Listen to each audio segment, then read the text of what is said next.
प्रणाम गुरुजी। खुश रहो बेटा। गुरुजी बस कुछ संदेह थे तो उसके लिए मैं आ गया यहाँ पे। ठीक किया। और ये था कि मैं मतलब गुरुजी की तलाश में था बहुत पहले से। ठीक किया बेटा। तो एक वक्त था 10 मार्च 2021, तो महाशिवरात्रि का समय था। तो मैंने उस दिन वैसे ही फास्ट रख लिया था और रात के वक्त मतलब कि स्टार्टिंग में ना शिव जी का सॉन्ग सुन रहा था। तो बीच में क्या होता है कि आपका भी एक वीडियो आ गया था। तो उस वीडियो में जैसे मैं देखा कि बहुत सारे प्रेत वाली माताएं थी, वो बहुत दौड़ रही थी और आप अकेले चल रहे थे। तो मेरे को पहले लगा कि कौन से बाबा जी अकेले, इस तो फिर मैंने हटा दिया, बोला भूत प्रेत का है, ये नहीं देखना है। पर यह है कि जब मैं वीडियो देखता हूँ मतलब बहुत सारी चीज़ें, तो आचरण भाव सारी चीज़ें तो मुझे बहुत सब कुछ सही लगता है, अलग ही लगता है। ठीक है, वैसे मतलब कईयों के मैंने सुने हैं प्रवचन बहुत अच्छे होते हैं लोगों के, पर आचरण में उतना नहीं दिखते हैं। आप अनुभव नहीं है, प्रमाण नहीं है। हाँ, आपके वाले में तो अभी भी बैठ कर मैं यही सिर्फ देख रहा हूँ कि क्या हो रहा है। पर यह है कि कुछ ज़्यादा ही वो मेरे को वो वीडियो मेरे को बड़ी विचलित कर देती है। जैसे परशुराम भगवान आ गए या फिर अभी आए थे परशुराम, अभी आए थे। पर तो ये अभी आए थे तो उस बच्चे का श्राप उन्होंने अपने में हजम कर लिया। अभी तो आए थे, तभी तो खड़ा होकर ठीक हुआ। बच्चा जो MSc करके पढ़ाता है, टीचिंग करता है, तो तड़प रहा था, जिसको हम पिछले जन्म में ले गए। पिछले जन्म में मुझे था। बहुत ज़्यादा ही आश्चर्य ऐसा लगता है कि ये कैसे, ये मुझे तो दिखता नहीं, तो मैं जिसको जानता नहीं मैं मानूँ कैसे, ये थोड़ा अजीब लगता है मेरे लिए। ये बेटा शिव का दरबार है, तो शिव के सारे भक्त और शिव के सारे शिष्य सृष्टि में जितने भी हैं वो सभी यहाँ उपस्थित हैं और सदा उपस्थित रहेंगे। इसीलिए आप क्षण में ठीक होते हो। इसीलिए आपका 25 साल का, 30 साल का, 50 साल का जो कष्ट है, जो कभी गया नहीं, जाता नहीं, दरबार में क्षण में गायब हो जाता है। इसीलिए गायब होता है कि शिव का दरबार है, ये गुरुओं का दरबार है, पूर्ण गुरु का दरबार है। मैं पहले सोचता था गुरुजी की जो पूर्ण गुरु हैं वो तो दिखेंगे ही नहीं, क्योंकि वो तो छुपे हुए होंगे। अभी यूट्यूब पे देखा तो मेरे को यकीन नहीं होता कि ऐसे भी दिख सकता है कोई। और दूसरी चीज़ ये है कि जैसे आपने कहा कि कष्टों को खत्म कर देना और ये सब चीज़ें, तो मेरे ख्याल से कर्म को तो भोगते रहना भी चाहिए ना, ताकि वो कट जाए। या फिर कर्म जैसे कि आपके माता पिता हैं। हाँ है। माँ को या पिता को कैंसर हो जाए जी, ठीक ना करे भगवान, लेकिन हो जाए मान लो, जी जी, आप क्या चाहोगे? माता पिता अच्छे हो जाए या कर्म भोग करके भोग के मर जाए? जो ईश्वर की इच्छा हो। आप चाहे तो मर जाए माता पिता? मैं कुछ नहीं चाहता, मेरे को अपने हिसाब से कुछ नहीं चाहिए। परिवार में हो तो इतना हाँ, निकृष्ट हो जाओगे, वैसे जरूर इतने निकृष्ट और इतने आपको बन जाओगे सेल्फिश कि कुछ सोचोगे नहीं माता पिता जिन्होंने पैदा किया आपको। नहीं, उनके लिए अपने तरफ से प्रयास पूरा करूंगा। करोगे ना? क्यों करोगे? क्यों करोगे? मेरा कर्तव्य है। गलत हो गया ना यहाँ, अब आ गए ना वही कि कर्तव्य है हमारा, ठीक है। तो अगर बात सोचा रहे तो माता पिता कर्म हो गए, मर जाए, क्या लेना देना, क्यों करे कर्तव्य? वो तो कर्म हो गए उनका, ऐसा तो नहीं सोचते। फिर हम क्या करते हैं? अपना कर्तव्य निभाते हैं कि किसी तरह से अच्छे हो जाए, करते हैं। तो ये दरबार आपके कर्म भोग जो है निष्क्रिय कर देता है, तो आप उन कष्टों से बच जाते हो इस शरीर यात्रा के लिए। और गुरुजी निष्क्रिय करने से तो अगले जन्म के लिए बिल्कुल बचा हुआ है, बिल्कुल आपके कर्म भोग हैं, आप भोगना पड़ेगा, अगले जन्म भोगेंगे आप। तो क्या इसी जन्म में भोग लेना ही तो अच्छा होगा? उसी के लिए दीक्षा है। दीक्षा के द्वारा आप अपने कर्म भोगों निष्क्रिय जो किए हैं हमने उन्हें नष्ट कर सकते हैं, अपने तपोबल से नष्ट कर सकते हैं उस चीज को, अपने तपोबल से नष्ट कर सकते हैं। इसीलिए दीक्षा है कि अगले जन्म करना बच्चे, अगला जन्म मिले ही ना, लेना ही ना पड़े, उसी के लिए दीक्षा है। इसीलिए हम यानी दरबार आपका भूतकाल और भविष्यकाल दोनों देखने बंद कर देता है।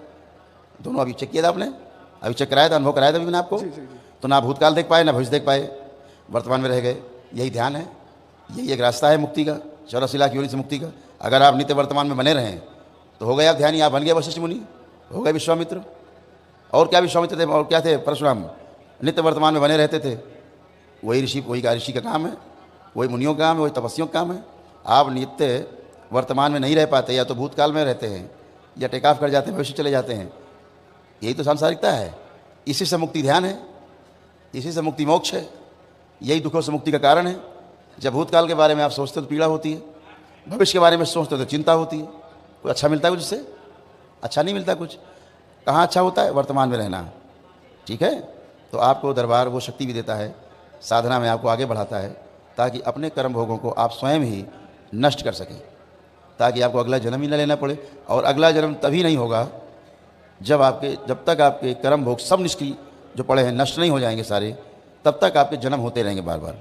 और जैसे ही आपके सारे कर्म भोग आपके तप से नष्ट हो जाएंगे, अगला जन्म खत्म, मुक्ति, वही मोक्ष है। गुरुजी जैसे मैं गीता पढ़ता हूँ तो गीता में तो ऐसे दो चीज़ें दिखते सुनने में आती है, एक सांख्य योग, एक कर्म योग। तो ये दोनों में से एक ही पथ चुनना होता है। मुझे समझ ही नहीं आता कि ये दोनों है क्या और मैं कौन सा चुनाव कर रहा हूँ। देखो, किताब में जाओगे तो फंस जाओगे। आप किताब में जाओगे, गीता हो, रामायण हो, कोई भी ग्रंथ हो, उपनिषद हो, शास्त्र हो, पुराण हो, इनमें आप जाओगे फंसोगे, हमेशा ध्यान रखना। तो इनमें जाऊँ ही ना? नहीं जाओ, हम बता रहे हैं जो हमें थोड़ा सा पता है, वहाँ से चर्चा कर रहे हैं। हम कोई पूर्ण गुरु तो है नहीं, ठीक है, हम भी तुम्हारे जैसे हैं। अभी तुम यहाँ बैठ जाओ, एक ही बात है हमारे लिए, तुम यहाँ बैठो, हम वहाँ खड़े हो जाएं, एक ही बात है। हम कोई भगवान थोड़े ना है, हम कोई गुरु थोड़े ना है। पर गुरुजी आप पहले सीढ़ी है ना, आपके जाए तो हम आगे जा ही नहीं सकते। क्यों नहीं जा सकते यार? मैंने इतना एनालाइज किया कि ईश्वर ईश्वर पुकारने से भी पहले ईश्वर एक सहारे के लिए भेज देते कि ये है, तो उसके माध्यम से ही दूसरे तीसरे चरण तक पहुंच सकते हैं।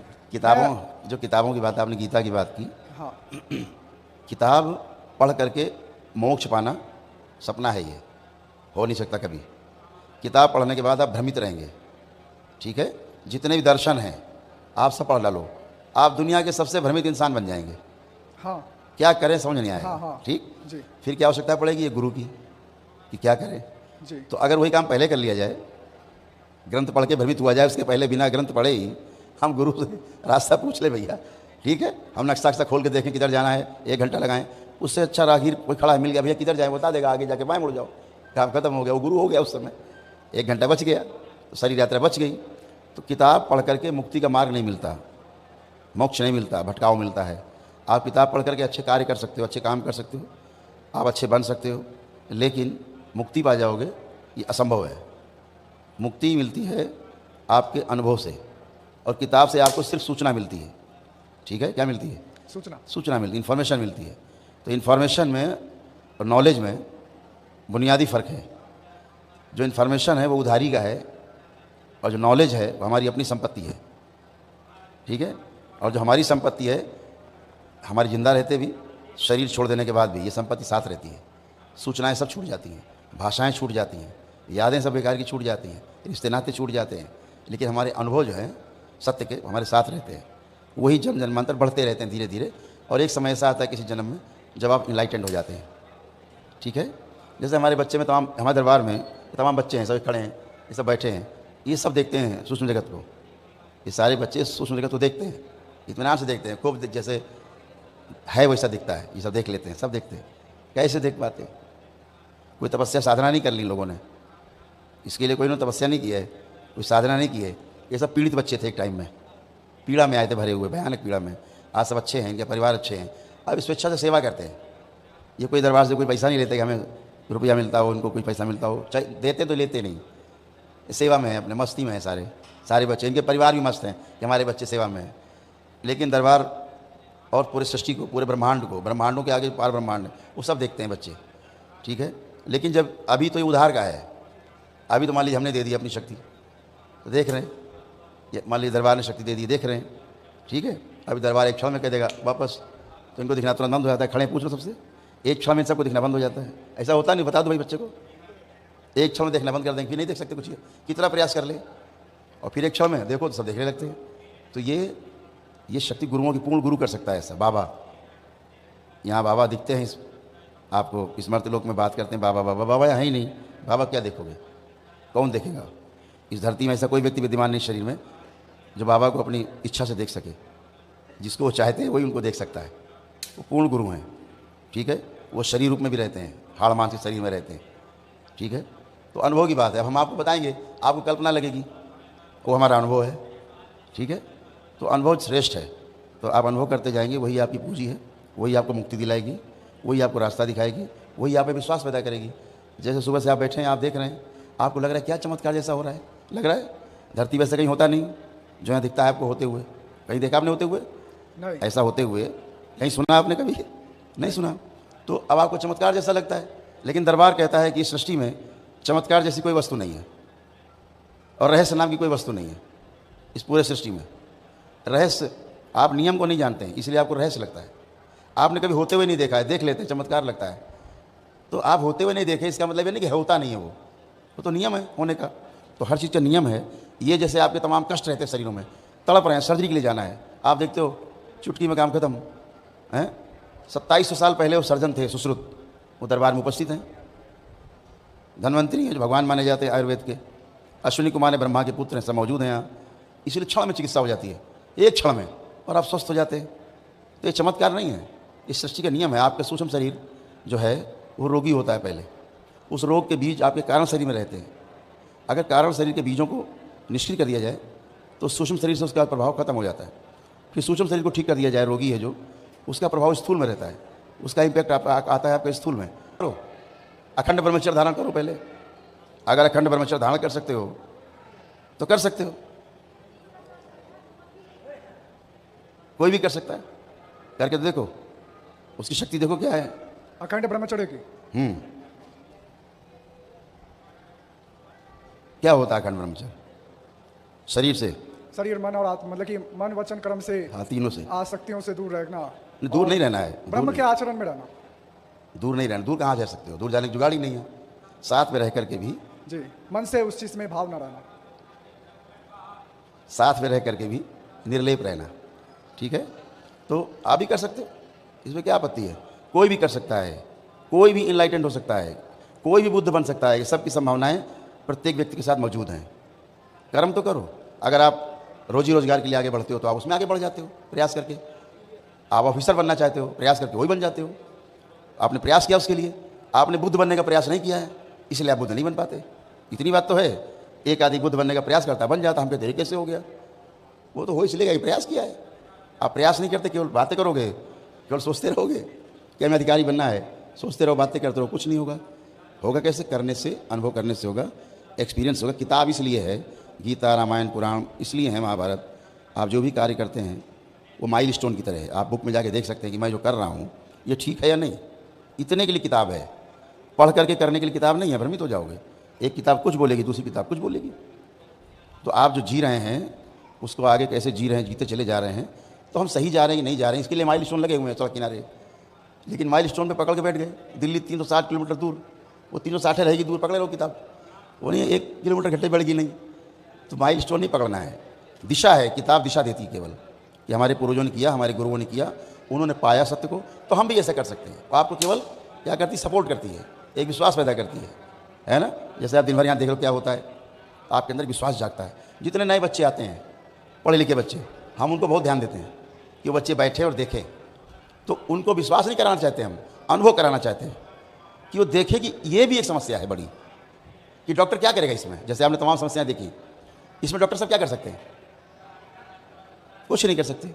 ये ज़िंदगी भर बेचारे तड़पते रहेंगे, रोग दिन भर बने रहेंगे, 24 घंटे बने रहेंगे, मरते दम तक बने रहेंगे, चिकित्सा होती रहेगी, मर जाएंगे। समझ रहे? जैसे परिवार कभी आया, ट्रेन से एक्सीडेंट हुआ, गिरे पूरा पर, सबको चोटें थी, सबको कष्ट थे भी। अभी वो कष्ट कहाँ चले गए? कोई दवा नहीं लगाई हमने, कोई इंजेक्शन नहीं लगाया, हमने छुआ भी नहीं उनको। 20 फीट दूर खड़े हो हमसे आप 20 फीट की दूरी पर खड़े हो। कैसे चले जाते हैं रोग और कष्ट? क्योंकि ये रोग और कष्ट सारे नकली हैं, इसलिए चले जाते हैं, है ना। दूसरों के रोग और कष्ट हैं, पितरों के हैं, जो आश्रित शक्तियाँ रहती उनके हैं। जो जैसे मरा है, मृत्यु के समय के जो उसके अनुभव हैं वो उसके साथ गहरे में छपे हुए हैं, वो आप में छप जाते हैं। आपके साथ रहने के कारण उनकी स्मृतियाँ रहती हैं। आप वैसे ही बन जाते हो रोगी, स्मृति निकाल दो, निरोगी हो जाते हो। इसमें कौन सा चमत्कार है? ये तो विज्ञान है। बस इस विज्ञान को समझने की कोशिश नहीं की जा रही है। तो इसका अर्थ ये नहीं कि विज्ञान नहीं है, वो तो है ही इसमें, लेकिन कोई चमत्कार नहीं है। ठीक है, कहाँ तक पढ़ाई की आपने? मैंने गुरुजी मैंने बीकॉम किया है, और वैसे मैं पढ़ाता हूँ मैथ, साइंस, इंग्लिश बच्चों को। थोड़ा बहुत बढ़िया काम है, अकेडमी को में बहुत बढ़िया काम है। शिक्षा कैसी भी हो, शिक्षक का काम बहुत जिम्मेदारी का है। सबसे बड़ा काम, हम पढ़ लिख के हम भी शिक्षक बनना चाहते थे, नहीं बन पाए, रह गए, फोकट काम पे घूम रहे हैं। नहीं तो जो शिक्षक होते कहीं। आप तो अलग ही गुरु देव बने हो और कह रहे हो शिक्षक बनना है।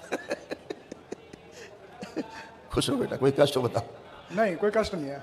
खूब खुश रहो, मस्त रहो। कहाँ रहते हो आप? मैं दिल्ली में, शालीमार विलेज। दिल्ली में रहता हूँ, शालीमार गांव। अच्छा, शालीमार। खुश रहो बेटा, खूब स्वस्थ रहो, प्रसन्न रहो। अच्छा गुरुजी, आगे के लिए आपके हिसाब से क्या आज्ञा रहेगी? कुछ आप आज्ञा करना चाहें, अगर हमारे जीवन को देखकर अगर आपके अनुभव से कुछ लगे, कुछ आप मार्गदर्शन कर सकें। हमेशा उधार की चीज़ नहीं लेनी चाहिए। अपने अंदर जो हमारा, जहाँ रुचि है हमारी, पहले ढूंढो कि हमारी रुचि किस में है। अपनी रुचि को जो है वही पेशा बनाओ। जैसे आपकी रुचि चित्रकारी है, चित्रकारी करना, तो फिर आप सोचो चलो टीटी बन जाते रेलवे में, आप कभी सुखी नहीं रहोगे, आप तृप्त नहीं रहोगे। तो चित्रकारी को पेशा बना लो, उसी को दाल रोटी के जरिया बना लो, तो सेटिस्फैक्शन भी हो गया, व्यवसाय भी हो गया। तो जो आपकी रुचि है उसमें ध्यान दीजिए। जब रुचि रहती तो आप ज़्यादा समझते हो। ठीक है, खुश रहो।